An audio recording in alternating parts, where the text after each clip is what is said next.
আসসালামু আলাইকুম, স্বাগত জানাচ্ছি আরটিভির মধ্যাহ্নের সংবাদে। আপনাদের সঙ্গে রয়েছে আমি হাবিবা আফরোজ। কারিগরি শিক্ষার্থীদের চলমান ৬ দফা দাবির বিষয়ে শিক্ষা মন্ত্রণালয়ের সঙ্গে বৈঠক ফলপ্রসূ না হওয়ায় আজ সারা দেশে কাফন মিছিল করবেন শিক্ষার্থীরা। বৃহস্পতিবার রাতে কারিগরি ছাত্র আন্দোলনের পক্ষ থেকে এই ঘোষণা দেন তারা। বাদ-জুমা ১৯৮৭ এর কাফন আন্দোলনের আদলে সব পলিটেকনিক ইনস্টিটিউটের শিক্ষার্থীরা কাফনের কাপড় মাথায় বেঁধে এই গণমিছিলে অংশ নেবেন। এর আগে গতকাল সচিবালয়ের শিক্ষা মন্ত্রণালয়ের কারিগরি ও মাদ্রাসা শিক্ষা বিভাগের অতিরিক্ত সচিবের সঙ্গে শিক্ষার্থীদের দীর্ঘ বৈঠক হয়। তার আগে বুধবার দিনভর ঢাকা সহ দেশের বিভিন্ন স্থানে ল্যাব সুবিধা, অতিরিক্ত অর্থ আদায় বন্ধ, অবৈধ নিয়োগ বাতিল সহ ৬ দফা দাবি আদায়ে সড়ক অবরোধ করে বিক্ষোভ করে শিক্ষার্থীরা।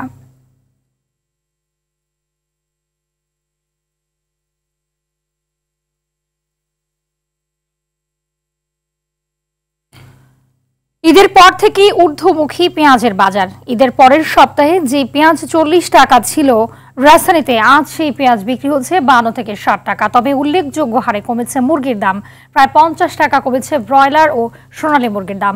বাজারে গ্রীষ্মের সবজি আগমন বেড়েছে, তবে বৃষ্টির কারণে সরবরাহ ঘাটতি হওয়ায় রাজধানীতে বেড়েছে শাকসবজির দাম।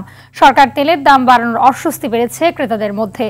ঈদের পর থেকে স্থিতিশীল রয়েছে চালের বাজার। রোজার দামেই বিক্রি হচ্ছে চিকন ও মোটা চাল।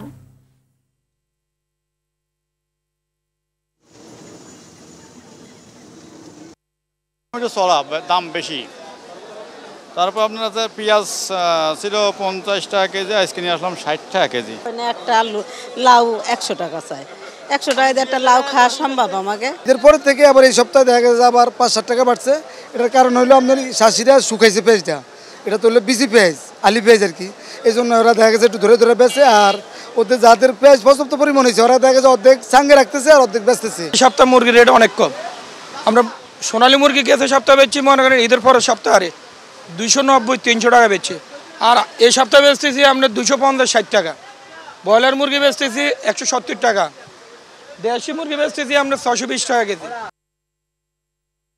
দর্শক, রাজধানীর কারণ বাজার থেকে সহকর্মী অরণ্য গফুর সরাসরি যুক্ত হচ্ছেন। অরণ্য জানাবেন যে আজকের বাজারের সার্বিক পরিস্থিতি কি দেখছেন এবং ক্রেতা বিক্রেতারা কি বলছেন?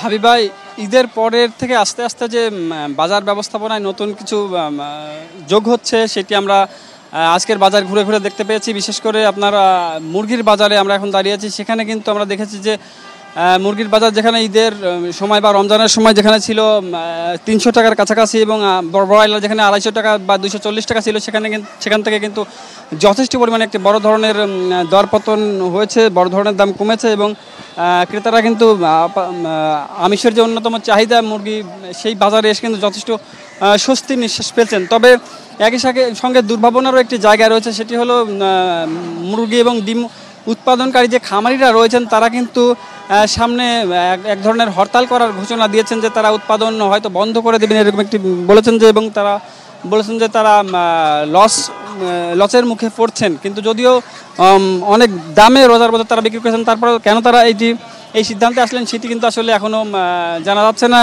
তবে ভোক্তারা বলছেন যে সরকারের আসলে কোনো কিছু হওয়ার আগেই জরুরি পদক্ষেপ নেওয়া উচিত। এবং এর পাশাপাশি আমরা পেঁয়াজের বাজারে গিয়েছিলাম, সেখানে কিন্তু পেঁয়াজের বাজার ঊর্ধ্বমুখী আমরা দেখেছি। যদিও বাজারে কিন্তু সরবরাহের কোনো কিছুরই ঘাটতি নেই, কিন্তু কিছু কিছু বাজার পেঁয়াজ বিশেষ করে ঊর্ধ্বমুখী রয়েছে। এবং এছাড়া সবজির বাজারে আমরা দেখেছি যে সবজির বাজারে বিশেষ করে গত 2 দিন বৃষ্টি বাদলের কারণে রাজধানীতে সবজির বাজারে কিন্তু যথেষ্ট পরিমাণ পর্যাপ্ত সরবরাহ কিছুটা হলে পরেও ঘাটতি লক্ষ্য করা গেছে এবং এই কারণেই দাম কিছুটা ঊর্ধ্বমুখী আমরা দেখেছি। তাছাড়া চাউলের বাজার আমরা স্থিতিশীল দেখেছি এবং অন্য অন্য বাজারও কিন্তু মোটামুটি স্থিতিশীল পর্যায়ে রয়েছে। তো সব মিলিয়ে এছাড়া বাজারে যে সয়াবিনের যে আমরা ঘাটতি দেখেছিলাম, সেই দাম বাড়ানোর পরে কিন্তু সয়াবিনের পর্যাপ্ত সরবরাহ বাজারে এখন দেখা গেছে, যদিও ক্রেতারা ঊর্ধ্ব দামের কারণে কেনার দিকে একটু কম ঝুঁকছেন। তো সব মিলিয়ে বাজার কিছু কিছু পণ্যের বাজার ঊর্ধ্বমুখী এবং কিছু কিছু পণ্যের বাজার নিম্নমুখী অবস্থায় কিন্তু রয়েছে। হাবিবা, ধন্যবাদ আপনাকে। রাজধানীর কারণ বাজার থেকে জানাচ্ছিলেন সহকর্মী অরণ্য গফুর। দর্শক, সাপ্তাহিক ছুটির দিনে বাজার পরিস্থিতির বিষয়ে জানাতে এবারে বরিশাল থেকে যুক্ত হচ্ছেন আমাদের আরেক সহকর্মী আরিফুল ইসলাম। আরিফ, জানাবেন যে ছুটির দিনে বাজারে শাকসবজি সহ অন্যান্য পণ্যের দাম কেমন দেখছেন?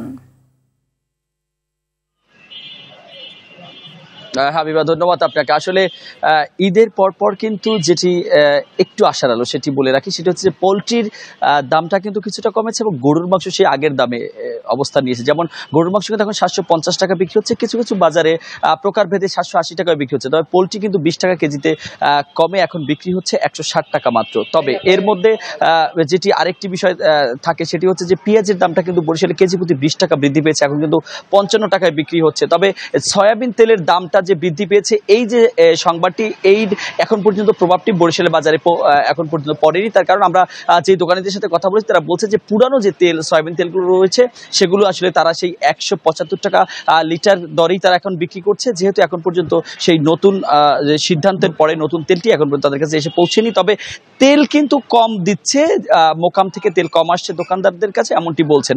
এর মধ্যে যে কাঁচা বাজারের বিষয়টি একটু বলে রাখি, কাঁচা বাজারে কিন্তু শুক্রবারকে কেন্দ্র করে এর আগেও আপনাদেরকে জানিয়েছিলাম যে শসা, গাজরের চাহিদা এবং লেবুর বেশ থাকে, এ কারণে এটির দামও কিন্তু ঊর্ধ্বমুখী থাকে। আজকে কিন্তু আমরা দেখেছি যে গাজরের দাম আরো 10 টাকা কেজিতে বৃদ্ধি পেয়ে 50 থেকে 60 টাকা পর্যন্ত বিক্রি হচ্ছে। শসার দাম কিছুটা কমলেও লেবুর দাম কিন্তু আরো বৃদ্ধি পেয়েছে। এর মধ্যে চালের যে দামটি সেটি কিন্তু এখন পর্যন্ত আমরা কমার কোনো লক্ষণ দেখিনি। এখনো কিন্তু বরিশাল বাজারে মিনিকেট চালটি 2150 থেকে 2200 টাকায় কিন্তু বিক্রি হচ্ছে। এর সুষ্ঠু একটি সমাধান করার লক্ষ্যে ইতিমধ্যেই ভোক্তা সংরক্ষণ অধিদপ্তর এবং জেলা প্রশাসন একাধিকবার পদক্ষেপ গ্রহণ করলেও তারা এটার কোনো সমাধান করতে পারেনি, যেহেতু বরিশালের বাজারে চালের যেই চাহিদাটি এটি পূরণ করে বরিশালের বাহির থেকে। সুতরাং মোকাম থেকে যদি দামটি না কমে তাহলে এই চালের বাজারটা বরিশাল থেকে নিয়ন্ত্রণ করতে পারবে না। হাবিবা, বরিশালের মাছের যে বিষয়টি এটি একটু আপনি বলে রাখি, আপনি জানবেন যে বরিশালে কীর্তনখোলা নদী এবং আশপাশের যে মিঠা পানির মাছগুলো পয়লা বৈশাখকে কেন্দ্র করে ইলিশ মাছের দামটি অনেক বৃদ্ধি পেলেও পয়লা বৈশাখ কমার পরে কিছুটা দাম কমতে শুরু করেছে।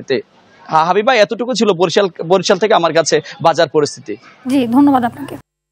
সাভারে যাত্রীবাহী চলন্ত বাস থেকে 3 ছিনতাইকারীকে আটক করেছে পুলিশ। বৃহস্পতিবার সন্ধ্যার পর ঢাকা আরিচা মহাসড়কের সাভারের ব্যাংক টাউনের মৌমিতা বাসে তল্লাশি চালিয়ে তাদের আটক করা হয়। এ সময় তাদের কাছ থেকে সুইচ গিয়ার চাকু জব্দ করা হয়েছে।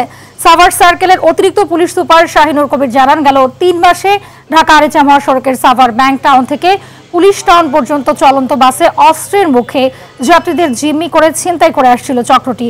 এসব ঘটনা বন্ধে জেলা পুলিশ সুপারের নির্দেশে ব্যাংক টাউন এলাকায় চেকপোস্ট কার্যক্রম শুরু করে বাসে তল্লাশি করার সময় যাত্রী বেশে থাকা 3 ছিনতাইকারী আটক হয়।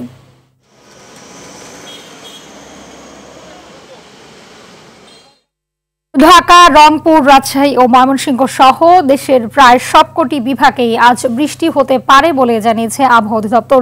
সেই সঙ্গে কোথাও কোথাও মাঝারি থেকে ভারী বৃষ্টিপাত হতে পারে। কিছু কিছু জায়গায় দমকা হাওয়া বইতে পারে, সাথে বজ্রসহ বৃষ্টিরও আভাস রয়েছে। সারা দেশে দিন এবং রাতের তাপমাত্রা প্রায় অপরিবর্তিত থাকতে পারে। দক্ষিণ বঙ্গোপসাগরে মৌসুমের স্বাভাবিক লঘুচাপ অবস্থান করায় বৃষ্টিপাতের এই ধারা আরো কয়েকদিন অব্যাহত থাকতে পারে বলেও পূর্বাভাসে জানানো হয়। এছাড়াও আগামী 5 দিনে বৃষ্টিপাত কমতে এবং তাপমাত্রা বাড়তে পারে।